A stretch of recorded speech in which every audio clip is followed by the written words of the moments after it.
Hello, I'm Pastor Jennifer, and I am here on behalf of the Finance Committee to present the 2021 budget. First, I want to share with you some of the ways in which we discerned how to build the budget for this year. Looking back over last year, we know that our lives and the life of every church, including ours, had to adjust related to the pandemic. And so we had to close early March. We were able to be open for a couple of months in the middle of the year. But we wanted to be able to maintain as much of our ministry as possible. So we invested in some video equipment so that we could record worship. We were able to continue to do our produce markets in the summertime and continue our street ministry and providing food to vulnerable neighbors by dropping it off on their porches. Our partner ministry that occupies the east wing of the building, Helping Hands Health and Wellness Center, although they also had to close for a period of time, developed a hybrid model for their ministry, and so they have remained open. And we have found other ways to do Christian education and offer hospitality as well as we can. At the same time, of course, we had to cancel all large community events like the 4th of July picnic, along with everyone else in the community, as well as our drive-through nativity at Christmas time. We also have the food pantry on hiatus and are looking at ways to evolve in our food ministries through the street ministry, and hope that going into 2021, some of those ministries can start back up or take on new forms as opportunities arise. So we were very fortunate that at the same time all of that was going on, that we were able to break even pretty much. We actually came out a little bit ahead at the end of 2020, and that's thanks in large part to your faithful stewardship and your regular giving, even though we were not here in person. And so I want to thank you for your faithfulness and giving, as well as just the basic reality of not having the building open as usual, and the trustees' ongoing work of being good stewards of the resources entrusted to them.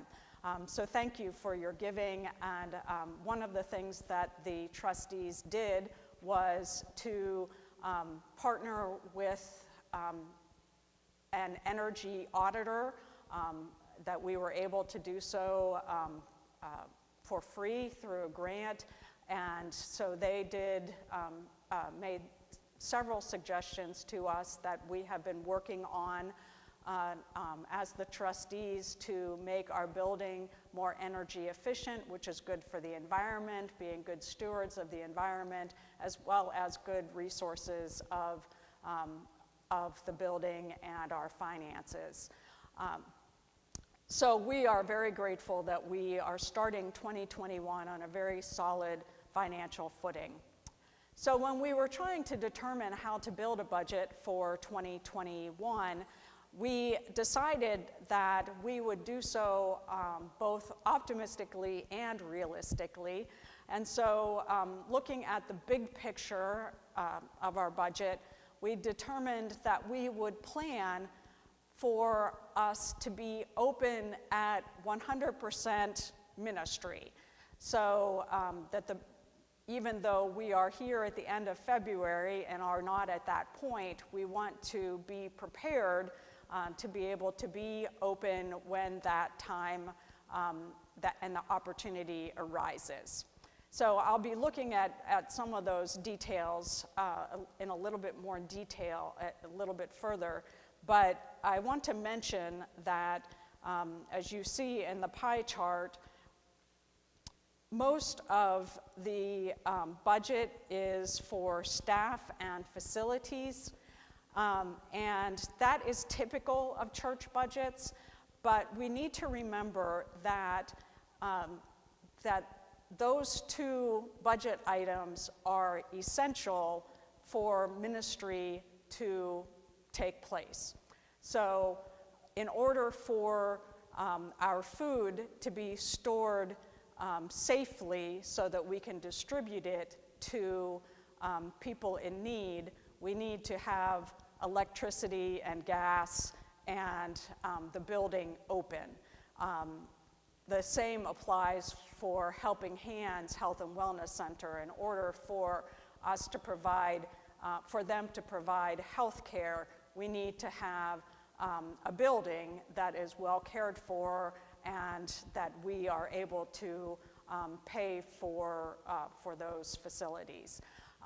In order to have the building open, we need to be able to pay our secretary, Susan Ruland, who has been amazing in keeping us connected with communications and really being the one who holds us all together through this entire past year, and has made my life a lot easier as well. So we're really grateful to Susan. But she's an essential part of hospitality and welcoming.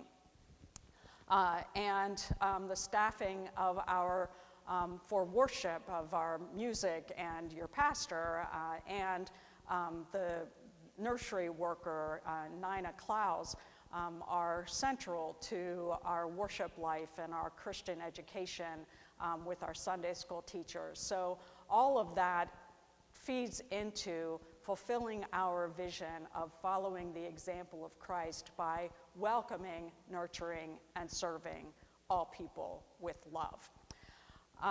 So looking at how we are spending money programmatically in welcoming ministries, we see that we are doing so, as I mentioned, primarily we hope to do so with our 4th of July picnic and our drive-through nativity again in 2021. Certainly with the drive-through nativity in December, we hope there's enough time that passes that we'll be able to do that.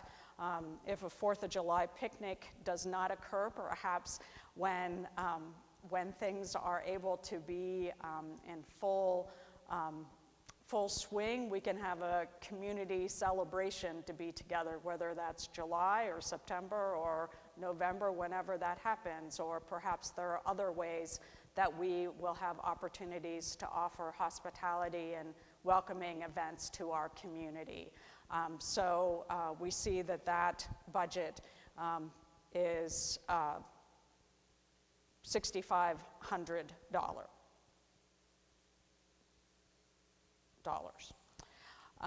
We also follow the example of Christ by nurturing all people with love. We do that primarily through Christian education and worship. And I already mentioned that in worship, while we're not here in-person worship, that the video equipment as well as all of the music is provided for by the budget, and all of the audio visuals and things that you see in the room are often provided for by the budget, as well as any other resources that I might use, and as well as Christian education, two things that I have invested in to help with adult education. One is a subscription for Zoom, and all of our adult education is happening via Zoom, as well as all of our meetings, and also a subscription to Amplify, which is a video company, so that instead of purchasing DVDs and the like, which are not really usable, user-friendly in this time when we are apart. That subscription helps with our doing Christian education at a distance, and will continue to be available to us even if we are back in person with adult education classes.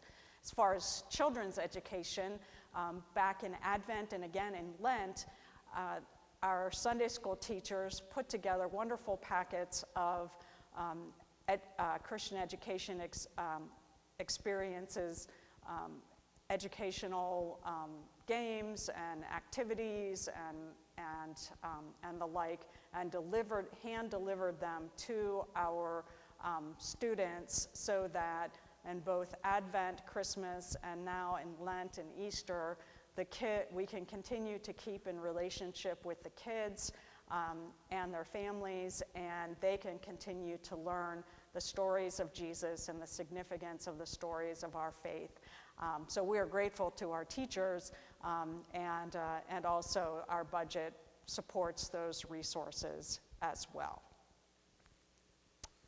We also follow the example of Christ by serving, and we do that in many different ways, including, as I mentioned, through our produce markets, which we have once a month from April to October, and that has changed, that it's now a drive-through produce market where people register in their cars, and we load the food into their cars. So we're able to serve a great number of people in a very efficient period of time, while still having that safe distance interaction with them. And the street ministry and delivering food to folks, even in January, just served 175 individuals. So even if we add one additional day a week, and start small in adding things back in 2021, we'll double that. And so we will see how opening back up and evolving and expanding or revitalizing those feeding ministries, how that will impact our budget and how we can serve our vulnerable neighbors who have those who are food insecure. And always additional mission opportunities arise that we can support financially as well. So looking at, again, at the big picture, the overall approved 2021 budget, you see the total number there is $244,558, and that is more than $13,000 less than last year, for two reasons. One, I mentioned, which is the reality of the building not being open as much, but more importantly, the cost efficiencies as a result of the very responsible stewardship of the trustees. And secondly, because of the reduction in the staff budget, not because we've reduced staff, but because of my salary package reduced as a result of my health insurance being a single person instead of being married, saved us a significant amount of money. So looking forward to 2021, we do hope that and anticipate that we will have a strong year financially. We'll have a strong year in ministry, that we'll be able to continue to be in ministry with our community in creative ways different than we would have ever expected, and that we will have opportunities to make improvements on the building, as we have done in this past year in a variety of ways with the restrooms and the parking lots and the HVAC system. But hopefully some of the groups that have met in the building in the past will be able to come back, like Moms to Be and AA, who have actually gone to Zoom, and the Boy Scouts have also gone to Zoom. Hopefully they'll be able to return, and we look forward to having them back. And just one final note of our finances that many of you may not be aware of, and that is that Epworth has an endowment fund. And so you can go on our website on the Supporting Epworth page, read a little bit more about that. We were able to create that because of a generous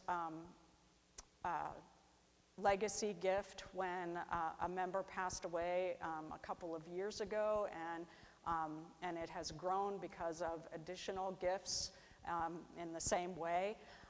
And so I hope that you will prayerfully consider remembering that when creating your wills and sharing that with your family, because that helps us to look forward in the long term to the ministries of Epworth. So even as we go year to year, we also want to set a long-range vision of Epworth's effective and efficient vision for following the example of Christ by welcoming, nurturing, and serving all people with love in the Northland community. So thank you so very much for your love and your faithfulness and your prayers for one another, for this church's ministry, and for the Northland community.